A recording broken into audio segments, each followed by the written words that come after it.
হচ্ছে আমার খামারের ছাগল। কাঁঠাল পাতা খেতে দিয়েছি। আপনারা দেখেন,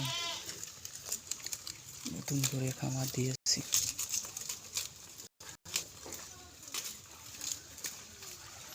দেখেন কাঁঠালের পাতা কীভাবে খেতে দেওয়া হয় ছাগলকে। নতুন করে খামার ইনভেস্ট করেছি। আপনারা কেউ খামার দিতে চাইলে আমার পেজের সাথেই থাকেন।